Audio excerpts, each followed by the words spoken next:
Retracing the 1928 Tour de France means that we get to go to some of France's best locations.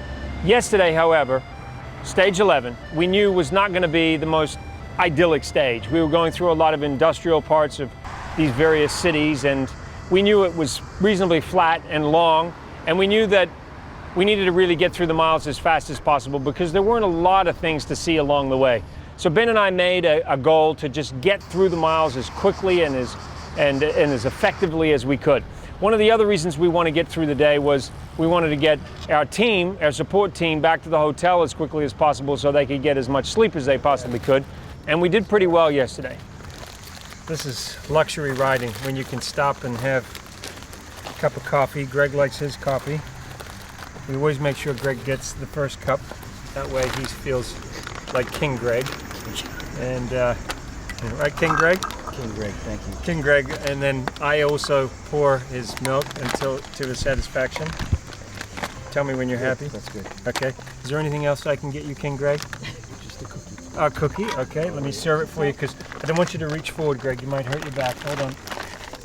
One of the big challenges we faced was the heat. It was over 110 degrees. When it's that hot, it's very difficult to be effective physically because your core temperature just goes up. And for me, certainly, I find that I can't perform as well when I get really hot. So we stopped along the way and I would just douse myself with water and drink as much as I possibly could.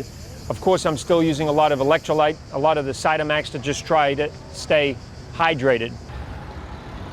Tell us what you're doing, Greg. Tell us what the technique is. I'm attempting to cool myself down shortly before I have a stroke. Welcome to traffic in the summer in France. This is when a bicycle makes a lot of sense, right, Greg? One of the things that I've really enjoyed on the trip is finding old photographs and then going back to those locations and matching it up with what happened in 1928. So in the town of Saracen, we saw Tour de Saracen, and we had this great photograph.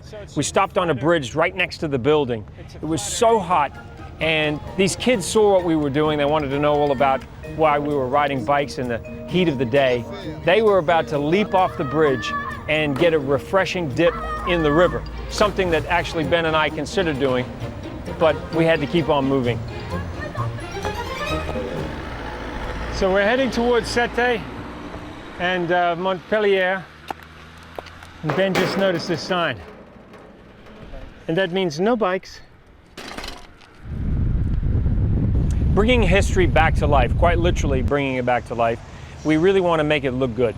And so we're really proud to be working with Sony and Angenieux, and the fact that we are shooting in 4K and capturing these magical places with such high quality is a wonderful thing. We're preserving something from the past. Of course, shooting in 4K means that we need a lot of storage. So believe it or not, we've actually brought about 60 terabytes of data storage to be able to take all the files, all the video files that we're shooting along the way. And so our media manager slash editor slash photographer slash driver slash luggage lifter slash just about everything, because we're all wearing many, many hats, Doug, did I say his name, Doug? Anyway, Doug is in charge of making sure that every night all the material that we're shooting is then captured and put and stored on these Seagate drives. They're very durable and very dependable. We have to make doubles of everything because just in case there's a problem with the file, we have a backup. And that's something that we have to do every single day on top of all the other challenges that we face. Greg, we finished before the sky went black. We're actually going to get in and get to bed before 3 in the morning this time? Yeah! Wow. As you know, Le Ride is a film that we're making to not only honor those forgotten riders who rode in the first English-speaking team to ride in the Tour de France in 1928, but we're also wanting to use this film as a way to raise money for MS. And one of the biggest MS champions I know is a man by the name of Tom Sherrick, and I want to send out a special hello to him, let him know that we are out on the road and we are strong, and we're looking forward to bringing all this great footage back, making a great film, and raising as much money as we possibly can for MS.